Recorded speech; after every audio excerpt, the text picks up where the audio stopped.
Algunas veces se encuentra que el rol del revisor fiscal se sigue adentrando en aspectos netamente contables y tributarios de las organizaciones. No nos digamos mentiras. Vivimos en un país en donde el tributo es fundamental y casi que el empresario se centra en su deuda frente al tributo o su obligación de presentar o declarar asuntos de orden fiscal, olvidándose que las organizaciones son mucho más allá que un asunto tributario y que un asunto contable.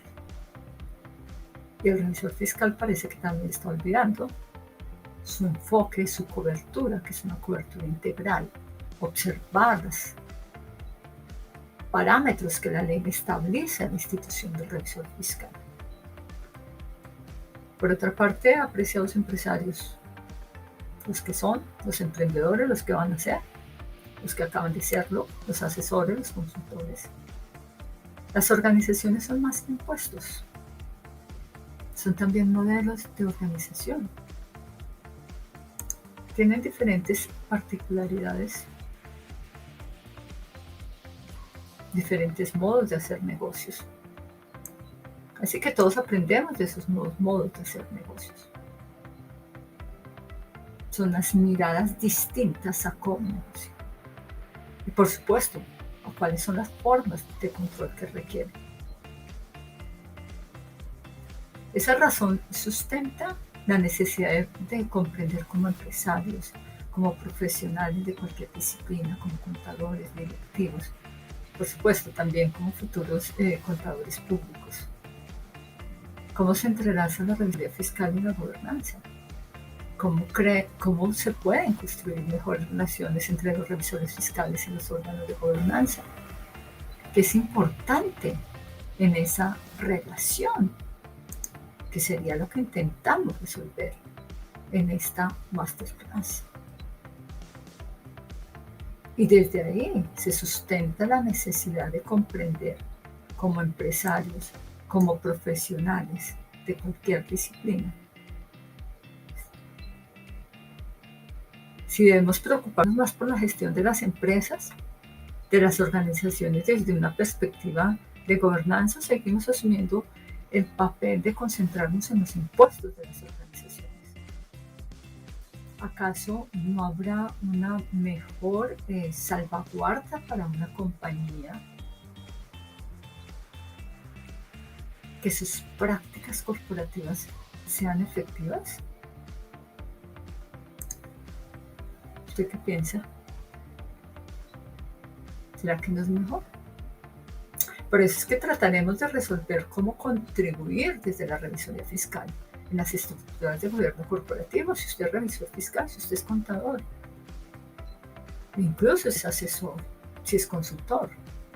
Y si usted es empresario, usted tenga claro cómo contribuye al revisor fiscal en las estructuras de gobierno corporativo de las organizaciones. Cómo contribuye ese revisor fiscal para que su estructura de gobernanza sea adecuada, sea efectiva, brinde calidad, brinde confianza sobre todo al mercado, que es el que va a creer en usted como empresa.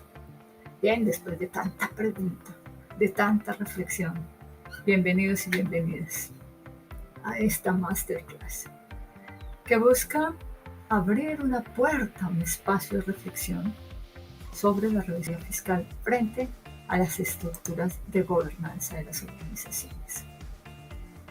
Para conversar sobre eso, vamos a abordar temáticas relacionadas con la revisoría fiscal, que ya lo hicimos en una masterclass, aquí lo vamos a mirar muy puntual. Igual gobierno corporativo, queremos otra masterclass, y miraremos la relación que se establece entre la revisoría fiscal y el gobierno corporativo.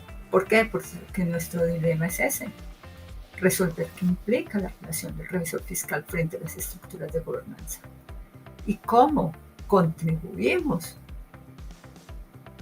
a esas estructuras de gobierno corporativo como revisores fiscales.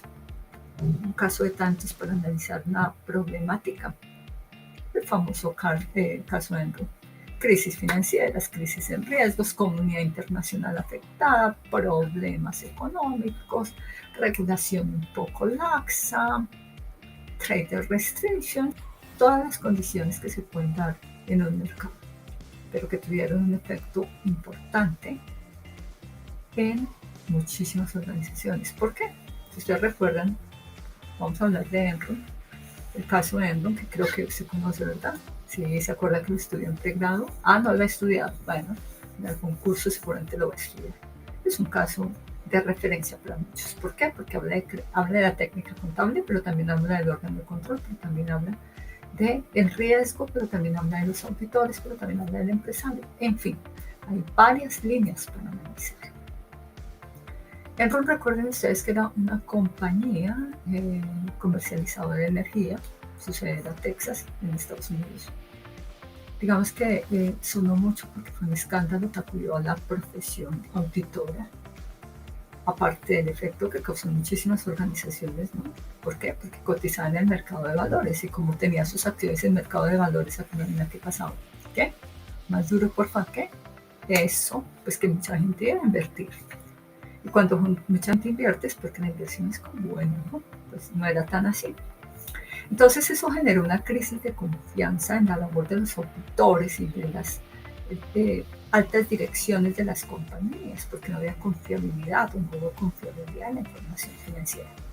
Se cuestiona entonces la calidad de auditoría y se cuestiona la independencia que tuvieron los auditores, porque auditores, recuerden que el revisor fiscal hace su labor utilizando una técnica de auditoría.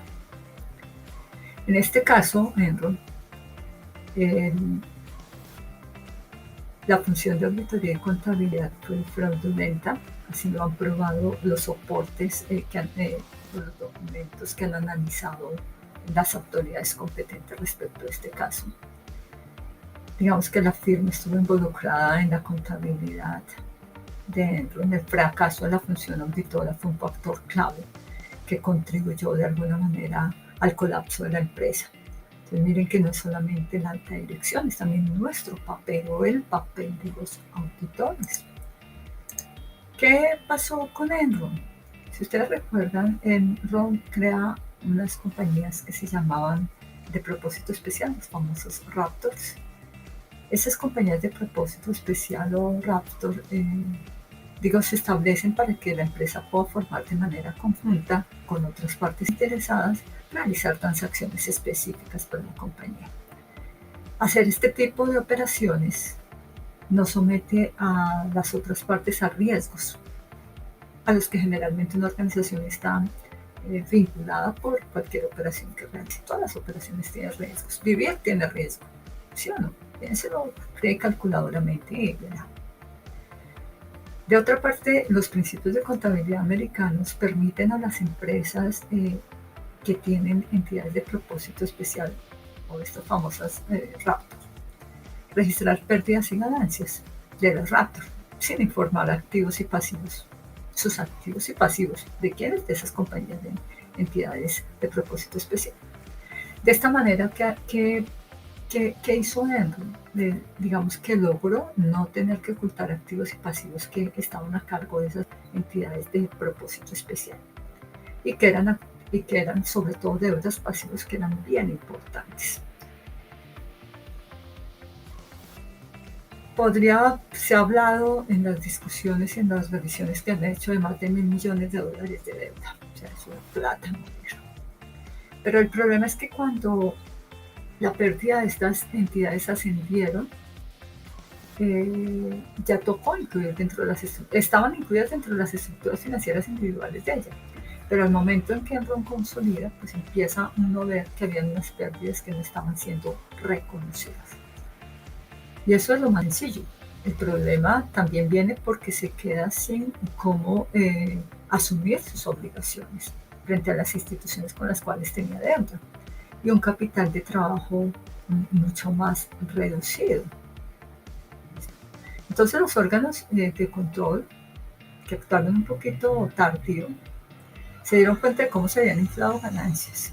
Se descubrió que se eliminaron cantidades de deuda importantísimas. También pues que crear este tipo de raptors podría generar algún tipo de riesgo en las organizaciones, porque lo estaba haciendo. Hacía que las organizaciones, en este caso Enron, se viera muy bonita, muy atractiva al inversionista.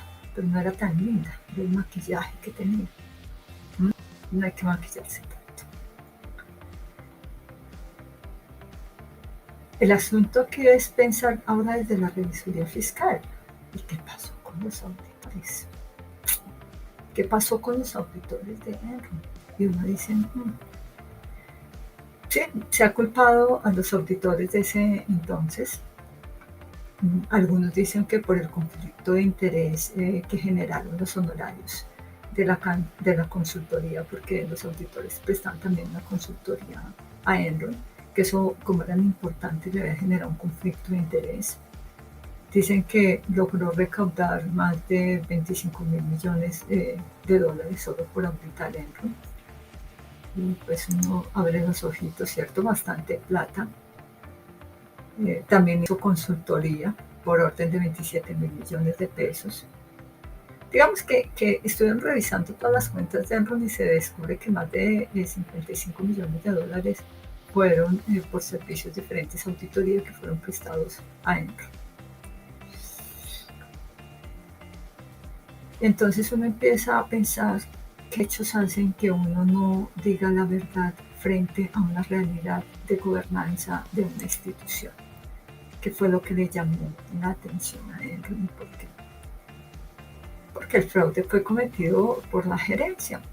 El director ejecutivo del CEO lo asumió lo que estaba pasando en Enron, ¿vale?